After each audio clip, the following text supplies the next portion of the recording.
Hey, everybody, welcome to another amazing episode of Living Your Life. I'm your host, Kier Spates, and many of you know me as Junior for the Steve Harvey Morning Show.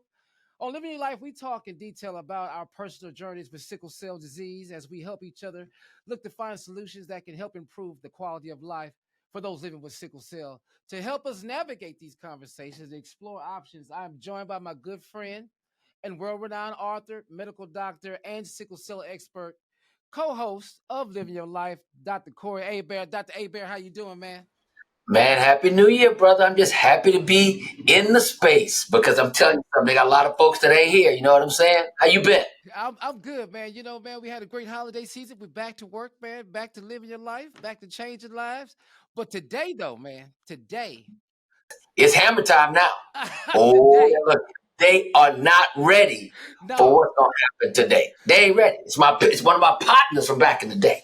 Yeah, well, you know what, man? I'm telling you, man, it's funny how I keep finding out we know the same people. And I'm telling you, man, it's just funny, Dr. A, man. We just know the same people. But, today we have a very special guest. And I mean, she's a huge, you've seen her many times in movies on television. And she's currently on Broadway in the beautiful stage play called Pearly Victorious. I'm telling you, she is on Broadway currently right now. Listen, she's also on the hit television show and I mean Black Hamptons. That's what I'm talking about on BET.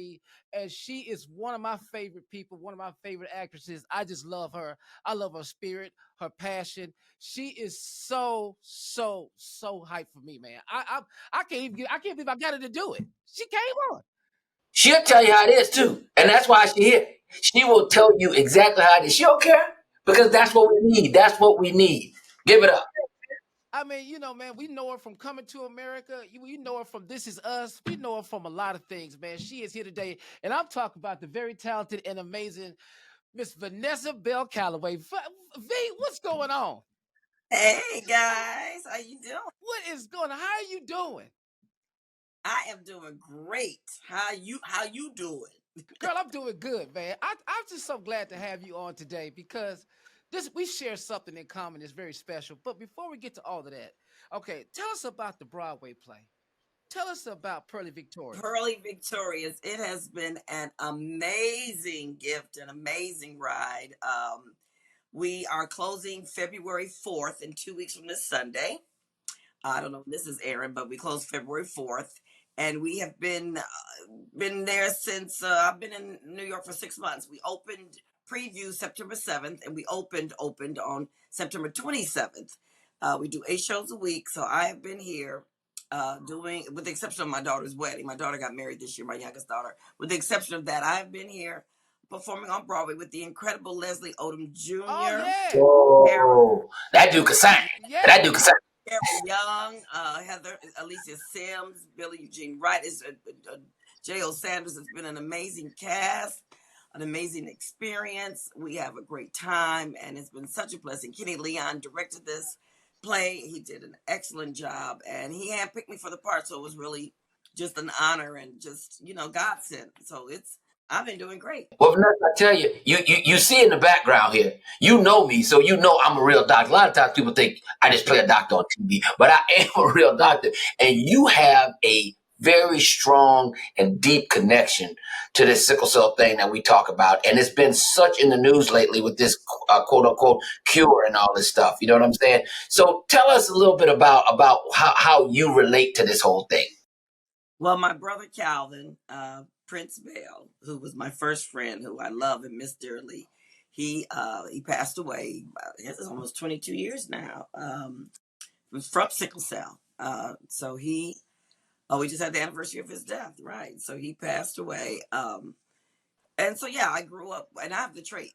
I have the trait. So when I met my husband, the first thing I asked him was like, "Do you have sickle cell trait?" Right. If you got straight, we can't date. No, seriously. That's one of the first things before I went head over heels falling madly in love. Not that would have stopped me. I said, "Do you have a sickle cell trait?" Yeah, And he's like, "No." I was like, "Just yeah. okay, let's keep going." But no, so my brother, I grew up watching somebody very sick with sickle cell in and out of the hospital, crises, extended stomach, the whole 9 yards. It was very difficult. And I miss my brother to this day. But he lived in it till his 40s. They said he wasn't gonna live that long, and he lived to be about almost 45. Well, how old was it when they said that he wasn't going to be? What was the number they gave him? I can't remember. My mother told me, but I can't remember. But it was like, I mean, back then you gotta remember too. Like now, things a lot more advanced. They didn't know what to tell my mother was wrong with my brother when he was a baby. They had no clue. It took her years to find out that he had sickle cell. And then by the time she found out, because they didn't know how to treat it. They just like, well, he ain't got long, he ain't gonna live long. But he lived well into it. And the funny thing is, he had the pediatrician that he finally found, that my mother finally found in Cleveland, Ohio, that was like the one who was his champion, who loved him. I wish I could remember the doctor's name, but he wasn't my doctor. It was my brother's doctor. But this man was his doctor till he died. He never gave up his. It was like he was with this man from childhood to adulthood. He never gave him up, even though he outgrew, being with the pediatrician. But he was the one who championed him. He was the one who knew what to do for my brother. So my brother stayed with him till the day he died. Oh my gosh, that is amazing. And and watching your brother sit up there and have to suffer like that and do all that, the things that he had to go through with his sickle cell journey. What were the things you would have to do for him to make him feel comfortable? When you're little, you don't know what you're doing. That was like my playmate, we're 3 years apart, but, we grew up in Cleveland, Ohio. That's who I played with, So when my partner was down, it's like, come on, dude, let's We get got it to together. play. We got some, Yeah. we got some mischief we need to get it. We was bad as hell, too. We was always in trouble. Me and my brother was bad as hell. And that ain't changed. I don't think that changed. So, I didn't know what to do for him. I just loved him so much that, and then as an adult, I just did whatever he needed, as I became more successful. And he was very good with his hands. He was a craftsman. He was a woodsman. I mean, he made my baby's cradle. He made rocking horses for him. He made puzzles. He made toy boxes big, huge. I mean, he was very, very talented when it came to crafting, woods work. So whatever he needed, I would give him. Did he when you were growing up and he had all these crises and stuff? How did that like affect how you thought about sickle cell later on in life? I mean, I know the first thing you said is you want to make sure who you dated, they didn't have trait. But when you had children, do your children have trait, and has that come up for you?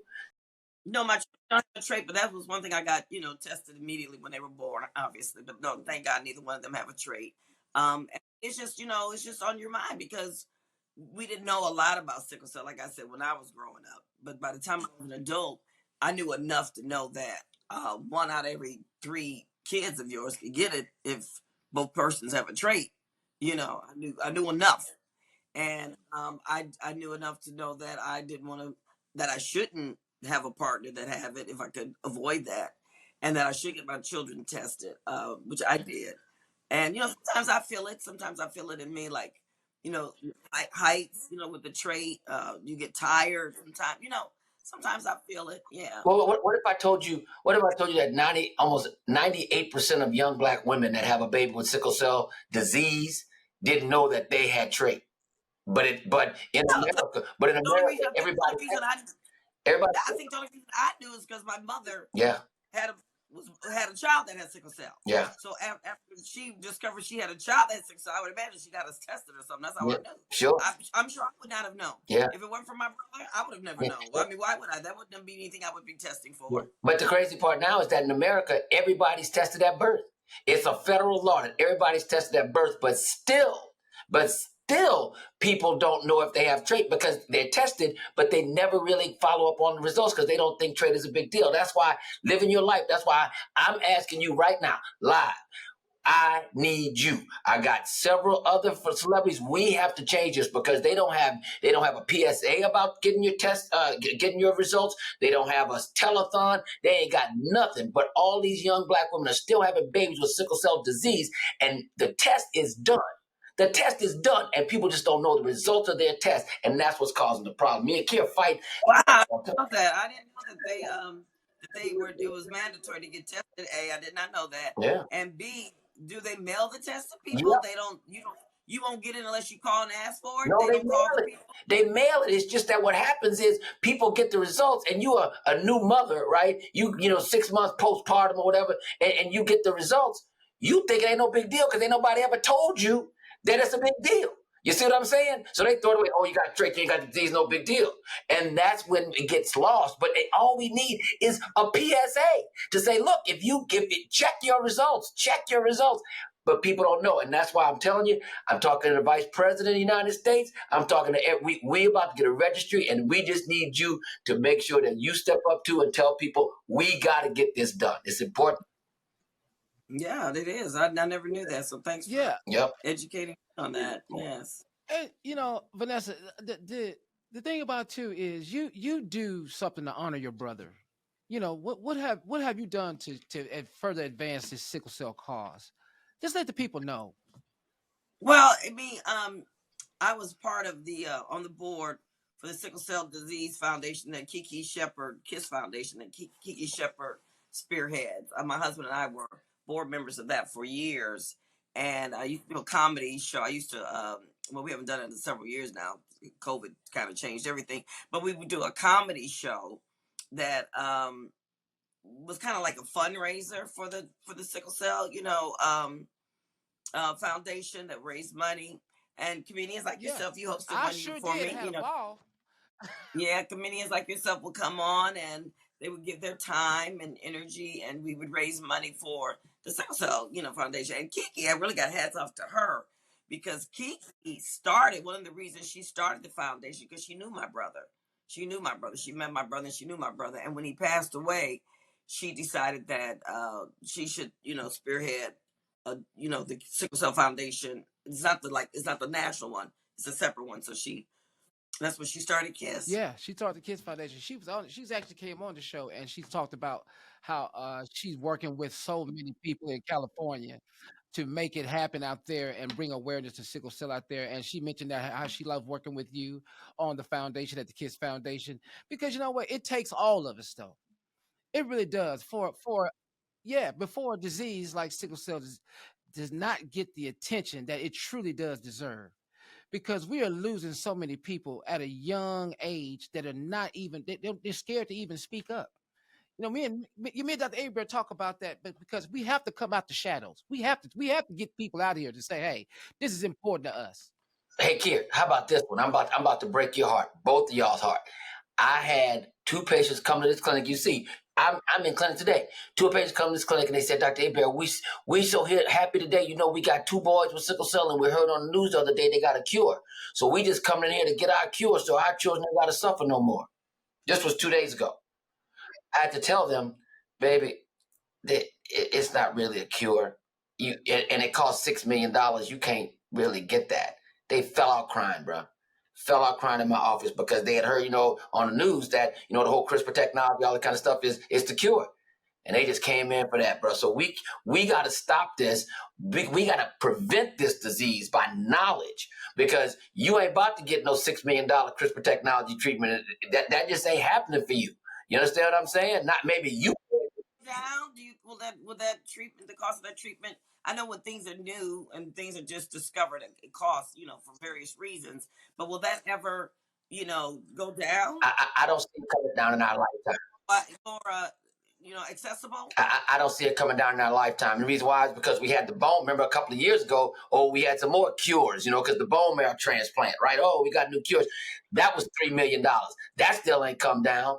And then the CRISPR technology costs more than that. The thing that really gets me about this, and we're going to do a show about this one too. The thing that gets me is that when the sickle cell was the first disease ever genetically mapped, ever in the history of the world, sickle cell disease. And the people won all kind of awards that did it, but did that help sickle cell patients? No. And now we had the bone marrow, and that's good. People won a bunch of awards. That helped sickle cell patients? A bunch of us? No. Now we got CRISPR technology. Everybody gonna win Nobel Prizes for bioscience and all this kind of stuff. But $6 million, you ain't getting it. And so that's the thing. We got to stop. Everybody gets all this information and all this big research. We got 3 drugs of up to 100 years? You see what I'm saying? That's why we have to do this, and not about treating it at the end. We got to prevent it. And that's why we got to do these PSAs and do these telethons and get on our people, because we have to raise our people up. That's why Kier's doing what he's doing with his foundation. That's why Kiki's doing it. Raising the awareness is so important. Yeah. Yeah, definitely. $6 million. Yeah. I can tell you right now, $6 million. I mean, I want a cure. You got that in your front pocket, kid. Yeah. No, Why I you don't. write a check? No, I ain't got 6 million. I'm telling you right now. For 6 million, I'm just gonna keep mine. I ain't playing with you. I ain't with you. I made peace with my sickle cell when I heard the number 6 million. I said, we just gonna have to get along, brother. It's down the swimming pool. That's all you need to do. Yeah, you know. Now, Junior, your mother, father obviously had the trait. Yes. Does any of do you have siblings? Does any of them have the trait or the disease? Nobody else, just me. And I was the first one. So my mother had one more child. My sister has the trait. And then after that, they just stopped because, you know, and it kind of affected why I don't have children, because I cannot see me passing this on to my child. I can't. I've been through enough. I've seen enough. But okay, let me ask you this. Mm-hmm. Just because you do have it doesn't necessarily mean your child's definitely going to get it, right? Well, no. There's a high percentage, yes, of course. It is. Correct. But it doesn't mean. Yeah, and I just didn't do that. I had to make a conscious decision because of way I was treated in hospitals, the things I've seen, the just the scare. If I can lay up, I can't see myself laying up in a bed and my baby laying next to me going through the same thing. That just was mind-boggling to me. And that's what's so amazing when you see other people with sickle cell have children with the trait, have children. Because I said, I could not force myself to do that. And plus, I took a different path. You know, I went down this entertainment path. So I stayed gone. I stayed on the road. Yeah. But you know, you running with a purpose. Yeah, I was running with a purpose. Yes. But you dodged. Yeah. You dodged with a purpose.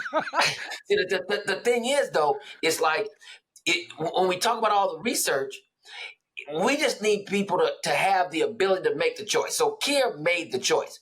So if we want to decrease the amount of people with sickle cell disease by 50%, if everybody knew and you decided to have a baby, that's great. Whatever you want to do, you just need to be informed. And I'm telling you, a lot of people would go the way of Kier that would say, I don't want to do that. But if we just had half the people to do that, we decrease the amount of people by half. And that's a. I mean, I kind of get that, guys. But being a parent, you know, it's like your life and the love of a child and fulfilling your life. I mean, cancer people. I'm a breast cancer survivor. So what? I'm not gonna have kids because they can get breast cancer. I'm not. I mean, but you didn't know. But you didn't know you were gonna get breast cancer. But even if I knew, but I'm gonna be honest. Even if I knew, I don't know that would have stopped me from not having children. I would have had a higher faith in God that He wouldn't have blessed. He wouldn't have given them what He gave me. I would have had a higher faith because for me to stop my legacy, to not have my life fulfilled the way I want it. You know, I mean, everybody with high blood pressure, everybody with cancer, everybody with sickle cell, everybody with whatever. You know, the world would stop. We wouldn't have any more people on earth. There are a lot of people that feel that way, and there are a lot of people that feel the other way. That's why I'm saying it's just we know that if you educate everybody that the sickle cell won't go away because people still gonna have babies because people still gonna be doing what they do. That's reality. But knowledge is so important. So that I agree with you. I think you go into something fully aware. Yeah, you got to prepare because you got to prepare emotionally. You got to prepare financially. I don't know that I would not have children knowing that I have certain things going on, or I guess you can adopt too. That's always an option. Yep. I mean, family is important. Yeah. I have to. I don't know I don't know who I would be without my children. Right. My husband. I don't know who I would be without them. Oh, absolutely. Oh, absolutely. Yeah.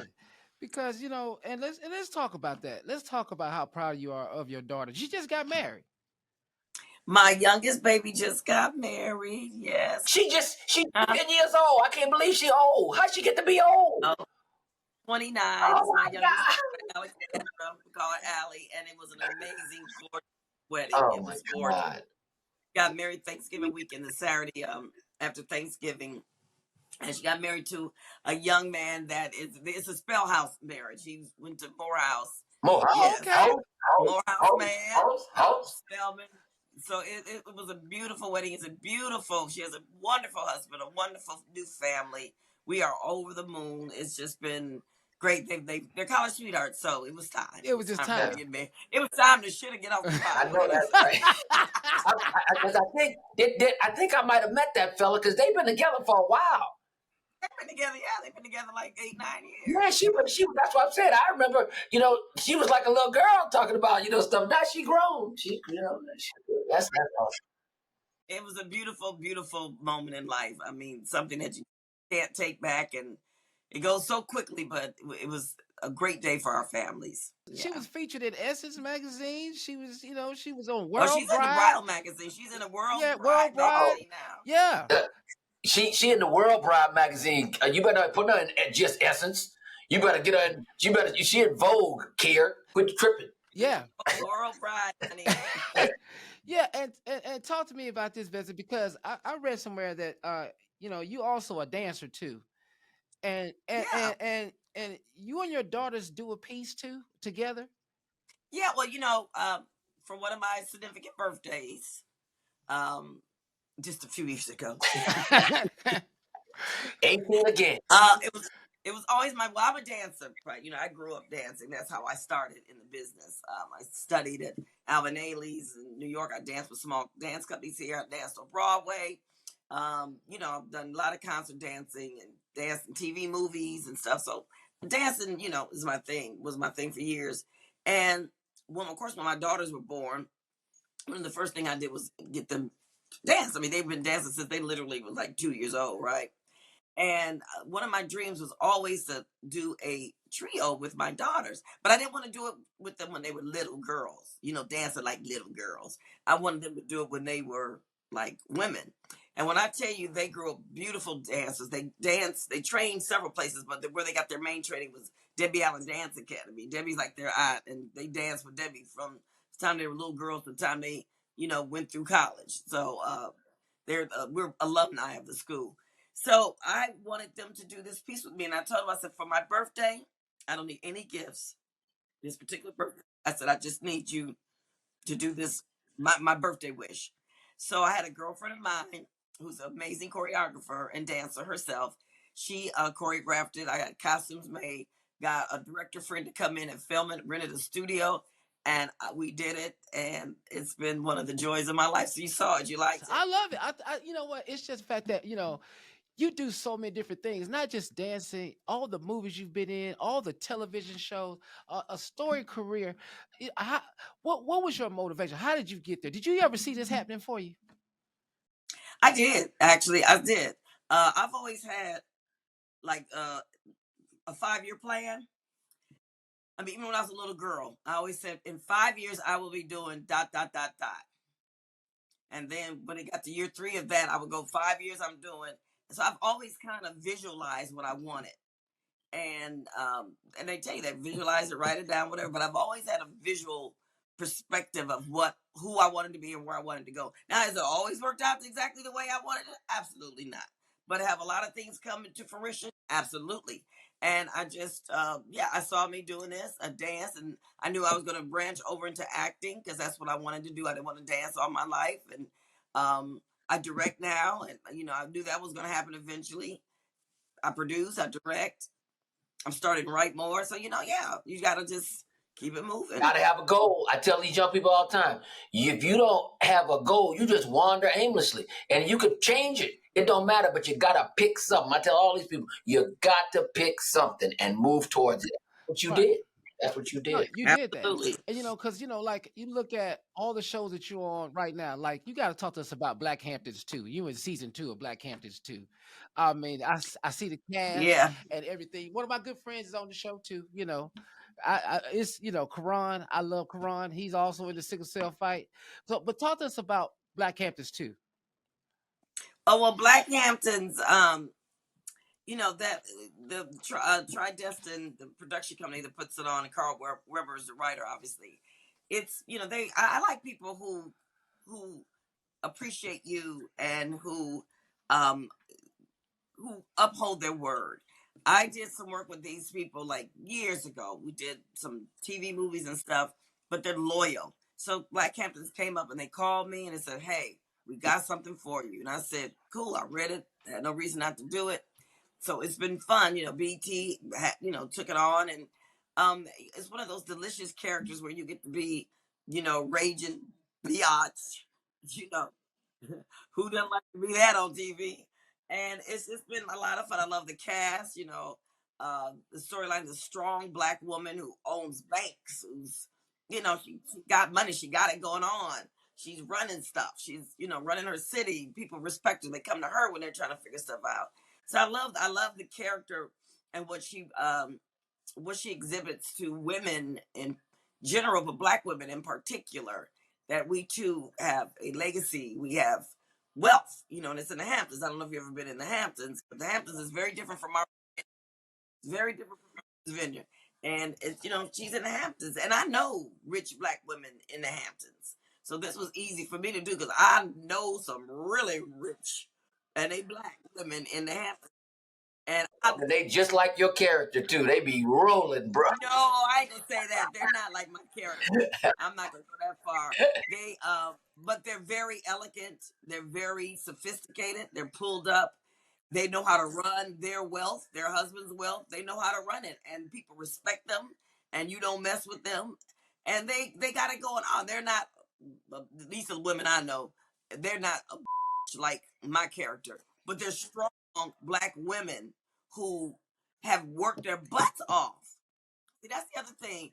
These people, you got a character like that, they work their butts off to get there. They ain't just born into it. Like now, my kids were born into it, on the show. But these women that I know and the women that I'm portraying, they work their butts off to get here. So it's like, what do you do with it when you get there? You know what I mean? So it's very cool.